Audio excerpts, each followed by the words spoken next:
Hey everyone, so let's do previous year questions for the session 2022 जून। आज हम लोग क्या करने वाले हैं, जून 2022 के जेई मेन से कुछ क्वेश्चंस हम लोग स्टार्ट करने वाले हैं। मैं आपको सिखाऊंगा कि उनको शॉर्ट वे में कैसे कर सकते हैं जिससे हमारा टाइम भी सेव हो और हमारा क्वेश्चन भी सही हो। चलिए स्टार्ट करते हैं फर्स्ट क्वेश्चन से। ये हमारा फर्स्ट क्वेश्चन है। क्वेश्चन को जरा ध्यान से पढ़िए। If the sum of squares of reciprocal of the roots alpha beta of this equation is 15। So question के हिसाब से अगर मैं चलूँ, मुझे दे रखा है 1 over alpha square plus 1 over beta square is equals to 15। ये हमें गिवन है, हमें इसकी वैल्यू बतानी है।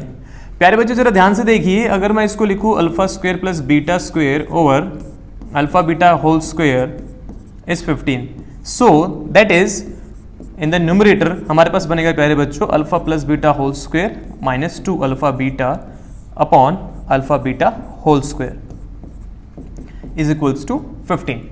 अगर मैं यहां की बात करूं, सो अल्फा प्लस बीटा अगर इसके रूट्स है तो अल्फा प्लस बीटा क्या होगा, सम ऑफ रूट्स। अगर मैं यहां से सम ऑफ रूट्स निकालूं प्यारे बच्चों तो इसकी वैल्यू आएगी minus lambda upon 3 whole square minus 2 times of alpha beta. अगर मैं अल्फा बीटा की बात करूं, alpha beta product of roots है, so that will be minus 1/3, so that will be plus 2/3 upon minus 1/3 whole square is equals to 15। सो यहां से प्यारे बच्चों मेरे पास ये इक्वेशन आएगी। हम इसको थोड़ा सिंप्लीफाई करते हैं और कोशिश करते हैं कुछ एलिमिनेट करने की। So that will be lambda square upon 9 plus 2/3 is equals to 15 into 1/9, that will be 5/3। So lambda square upon 9 will be 5/3 minus 2/3, that will be 1, so lambda square will be 9, so lambda will be plus minus 3। ये प्यारे बच्चों हमारे पास value आ गई है lambda या lambda square की। आगे चलते हैं, जो हमें निकालना है उसकी बात कर लेते हैं जरा। हमें निकालना है 6 times of alpha cube plus beta cube whole square. Now हमें पता है this is a cube plus b cube, so that will be 6 times of a plus b into a square plus b square minus ab.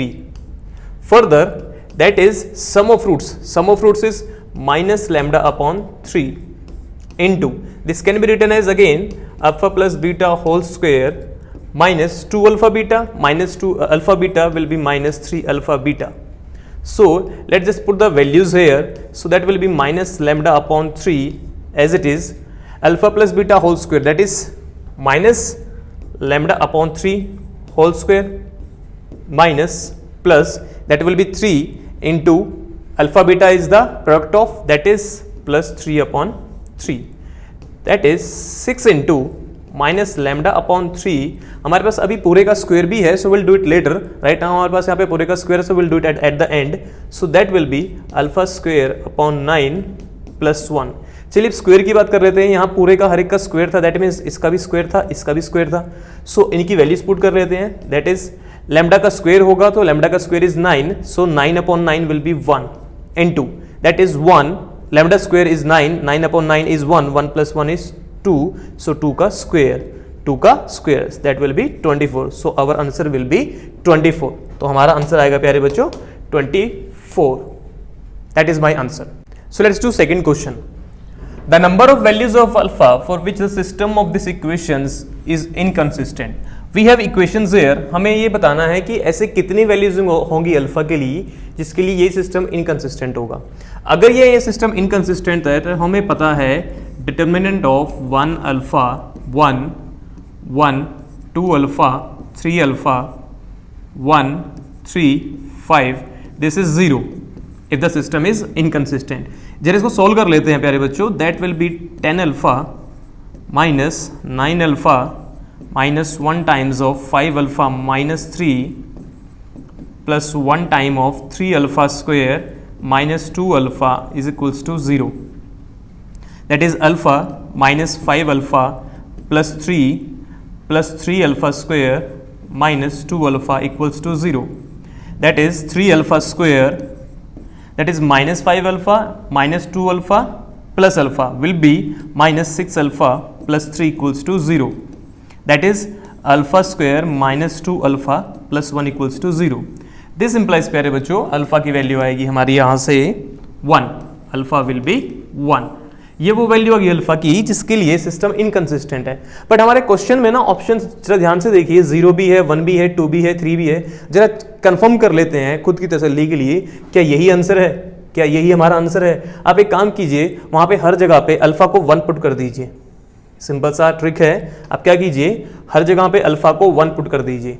अगर मैंने हर जगह alpha को 1 put किया, that will be x plus y plus z equals to 1, x plus 2y plus 3z equals to -1, x plus 3y plus 5z is equals to 4। अगर ये inconsistent है तो हम क्या कर सकते हैं इसमें प्यारे बच्चों, हम लोग इसमें ओके फाइन, आप एक काम कीजिए, इसको आप 2 से मल्टीप्लाई कीजिए, इसको आप 1 से मल्टीप्लाई कीजिए, इसको 2 से मल्टीप्लाई कीजिए, इसको 1 से मल्टीप्लाई कीजिए और दोनों को माइनस कर दीजिए। जब मैं इसको 2 से मल्टीप्लाई करूंगा that will B 2x plus 4y plus 6z minus 2। उस पूरे को एज इट इज रखिए 1 से मल्टीप्लाई करके, that will be x plus y plus z is equals to 1। इनको माइनस करेंगे तो minus minus minus, that will be x plus 3y plus 5z is equals to -3। देखो प्यारे बच्चों प्रॉब्लम क्या है, जरा ध्यान से देखिए, x plus 3y plus 5z same यहां पर भी है, यहां इसकी वैल्यू आ रही है 4, यहां इसकी वैल्यू आ रही है -3, मतलब सेम इक्वेशन के 2 आंसर्स आ रहे हैं, जो हो नहीं सकता। दैट मीन्स हमारा जो आंसर है वो एकदम सही है। सो इस क्वेश्चन का जो ऑप्शन होगा प्यारे बच्चों वो होगा बी, दैट इज 1। चलिए नेक्स्ट क्वेश्चन करते हैं। The remainder when 3 to the power 2022 is divided by 5। So the simple trick is प्यारे बच्चों, आप क्या कीजिए, अगर मुझे इसको 5 से डिवाइड करना है कि इसको 3 to the power something something हो, आप क्या कीजिए, यहाँ बेस में आप 5 का मल्टीपल बनाने की कोशिश कीजिए। यहाँ पर आप क्या कीजिए, 5 का मल्टीपल, क्योंकि किससे डिवाइड करना है हमें, 5 से। चलिए कर लेते हैं। तो मैं इसको अगर ऐसे लिखूँ 3 to the power 2022 को 3 square to the whole power 1011, that is 10 minus 1 to the whole power 1011।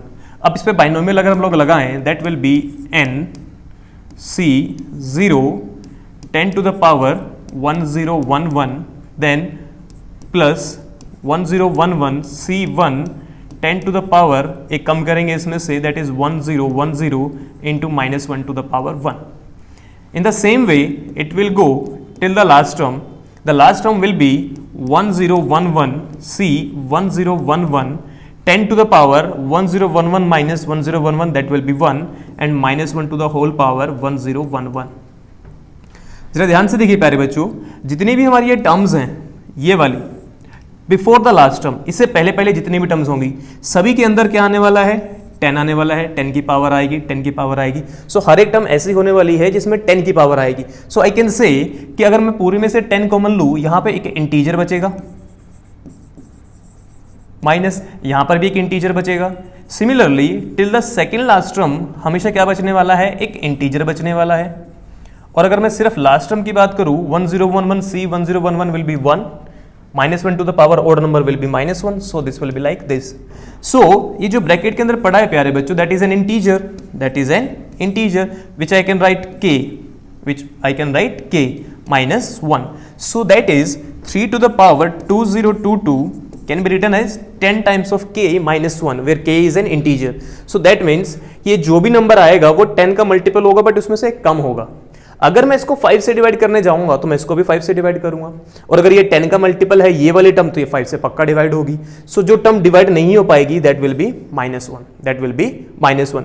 But हमें पता है प्यारे बच्चों रिमाइंडर कभी भी नेगेटिव नहीं हो सकता, तो हम लोग क्या करेंगे, हमारा यहां से क्या बचा है -1, आपका डिवाइजर क्या था 5, इन दोनों को ऐड कर दीजिए। So the answer will be 4, so the answer will be 4। इसको करना एक तरीका और भी होता है, कुछ सेंस में हम लोग इसको ऐसे भी कर सकते हैं। आप क्या कीजिए, इसमें -4 कर दीजिए और +4 कर दीजिए, क्या बनेगा ये 10k -5 +4। अब जब मैं इसको 5 से डिवाइड करूंगा सो इस पूरे को 5 से डिवाइड करना पड़ेगा, तो ये 5 से डिवाइड हो जाएगा, ये भी 5 से डिवाइड हो जाएगा। So the remainder will be 4, so our answer will be 4। So let's do one more question. हमें गिवन है एक सेट के बारे में, set of all those complex number such that this is true.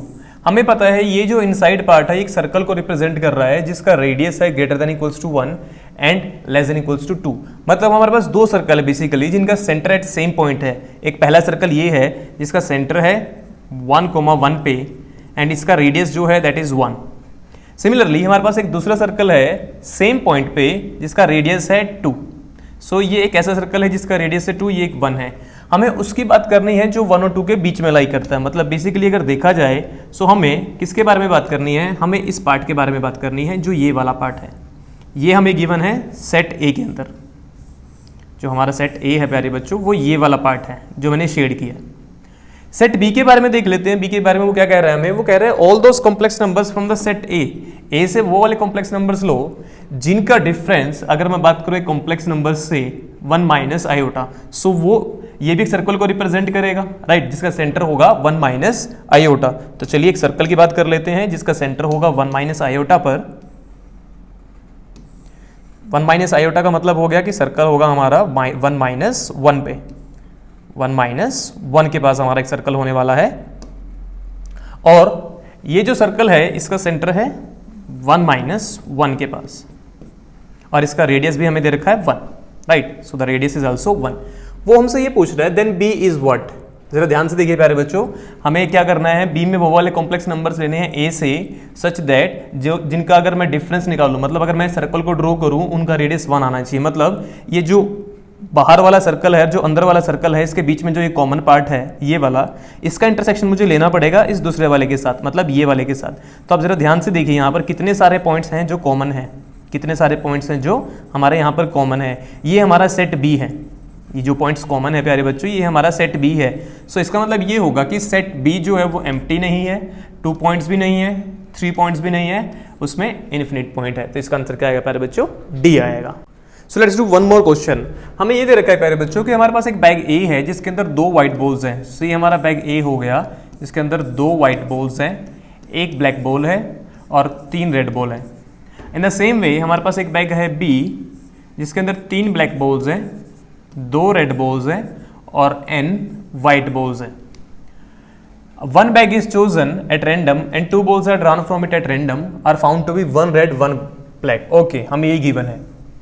If the probability that both the balls come from the bag A is 6/11 then n is equals to। प्यारे बच्चों ये तो बहुत इजी क्वेश्चन है, ये तो Bayes theorem question है, simple सा। जरा ध्यान से देखिएगा मेरी बात को। हमें ये दे रखा है कि अगर मैंने वो एक रेड और एक ब्लैक बॉल को बैग ए से निकाला so that probability will be 6/11। इसकी वैल्यू तो मैं बेस थ्योरम की हेल्प से निकाल ही सकता हूँ। जरा ध्यान से देखिए बेस थ्योरम की हेल्प से मैं कैसे इसकी वैल्यू निकालूंगा। सबसे पहले जरा ध्यान से सुनिएगा मेरी बात को। सबसे पहले मैंने बैग ए को चूज किया और उस बैग को चूज करने के बाद मैंने प्रोबेबिलिटी निकाली कि जो वो बैग है उसमें से एक रेड और एक ब्लैक निकलेगी अपॉन ये सेम रहेगा क्योंकि बेस थ्योरम में ये कंडीशन सेम रहती है। इन द सेम वे नीचे तो टोटल प्रोबेबिलिटी होती है, तो सेम बैग ए के लिए बना है तो सेम मैं बैग बी के लिए भी लिखूंगा। बहुत इजी क्वेश्चन है प्यारे बच्चों, ये तो आपको हलवा दे दिया उन्होंने जेईई मेंस के पेपर में, हलवा। जरा ध्यान से देखिए, वैल्यूज पुट करते हैं यहाँ पर। बैग ए को चूज करने की क्या प्रोबेबिलिटी होगी, 1/2। हमारे पास एक रेड बॉल है एक ब्लैक बॉल है, हमें वो निकालना है। जरा मैं इसकी प्रोबेबिलिटी अलग से लिख देता हूँ ताकि आपको ईजी रहे। मैं इसकी प्रोबेबिलिटी लिख रहा हूँ कि एक रेड एक ब्लैक बॉल निकाली हम लोगों ने बैग ए से। बैग ए में टोटल हमारे पास कितनी बॉल्स हैं, 6। तो टोटल प्रोबेबिलिटी क्या होगी, 6C2 कि बैग ए चूज किया उसमें से मैंने ये बॉल्स निकाली। अब उसमें से एक रेड निकलने की क्या प्रोबेबिलिटी है, उसके अंदर 3 रेड है, एक क्या आएगी 3C1।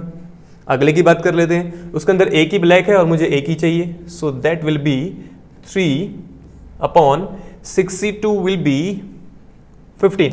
That will B 15। तो इस ऊपर वाले की वैल्यू होगी प्यारे बच्चों 15, दैट 3/15। So that is 3/15। अब जरा नीचे वाले की बात कर लेते हैं, ये तो सेम ही टर्म है। So that will be 1/2 into 3/15 plus bag b को चूज करने की प्रोबेबिलिटी क्या होगी, 1/2। बैग बी को चूज करने की प्रोबेबिलिटी क्या होगी प्यारे बच्चों, 1/2।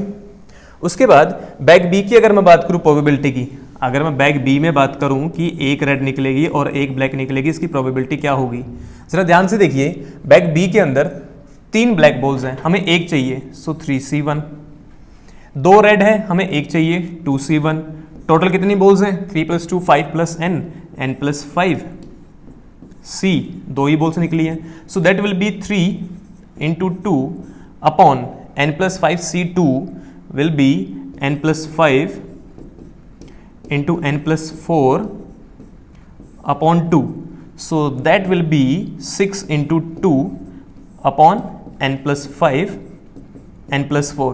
So ये मेरी वैल्यू आ गई इसकी, इस टर्म की वैल्यू आ गई 1/2 बैक बी की प्रोबेबिलिटी होगी, और इस पूरे की वैल्यू क्या आ गई 6 into 2 अपॉन n+5 n+4. और ये जो भी आएगा उसकी वैल्यू मुझे देखिए 6/11. ये जो भी आएगा इसकी वैल्यू मुझे देखिए प्यारे बच्चों 6/11. अब तो बस सिंप्लीफाई करना रह गया इस क्वेश्चन में. जरा ध्यान से देखिए 1/2 सबके पास है, इसको मैं हटा सकता हूँ यहाँ से, सिंपल कैलकुलेशंस करेंगे.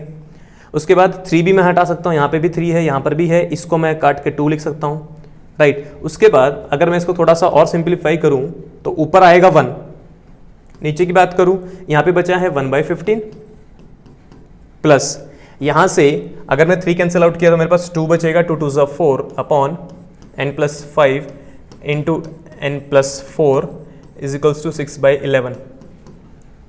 इसका जरा रेसिप्रोकल कर लेते हैं. सो 11/6 इज इक्वल्स टू, इसकी जब मैं बात करूंगा इसका रेसिप्रोकल करूंगा मैं, that part will be after simplification. चलिए पहले सिंप्लीफिकेशन थोड़ी सी और कर ही लेते हैं, फिर इसका रेसिप्रोकल करेंगे.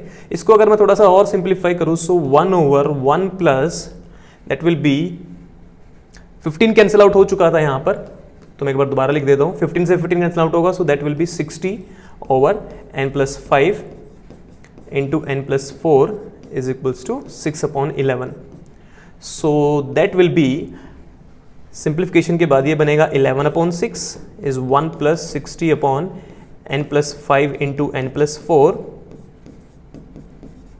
इस 1 को अगर मैं थोड़ा और सिंप्लीफाई करूँ सो that will B 5/6 is 60. Denominator में सेम टर्म आएगी n+5 इंटू n+4. इसको थोड़ा सा और अगर मैं सिंप्लीफाई करूँ प्यारे बच्चों, सो थोड़ा सा और सिंप्लीफाई कर देते हैं.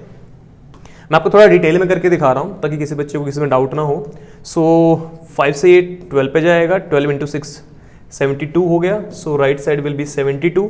इसको मैं क्रॉस मल्टीप्लाई करके ऊपर लेके जाऊंगा और इनको मल्टीप्लाई करूंगा, सो that will B n², 5 + 4 9 plus 20, that will B 20. इसको थोड़ा सा और सिंप्लीफाई करें अगर, सो n² प्लस 9n, ये इधर आएगा तो -52 इक्वल्स टू 0. ओके, क्वाड्रेटिक आएगी 9 और 52 13 और, so n will be -13 and 4. Since n cannot be negative, so the answer is going to be 4. So the answer is going to be 4. So the answer is going to be 4. Such an easy question. तो प्यारे बच्चों आज की class में इतना ही है. अगर आपको क्वेश्चंस अच्छे लगे हैं, आपको सीखने का एक नया मेथड लगा है, तो चैनल को सब्सक्राइब जरूर कीजिएगा, वीडियो को लाइक जरूर कीजिएगा और कमेंट जरूर करके हमें बताइएगा आपको कैसे लगा है. आप चाहते हैं कोई पर्टिकुलर क्वेश्चन सोल्व करवाना जेईई मेंस का, तो आप हमें कमेंट सेक्शन में लिख सकते हो.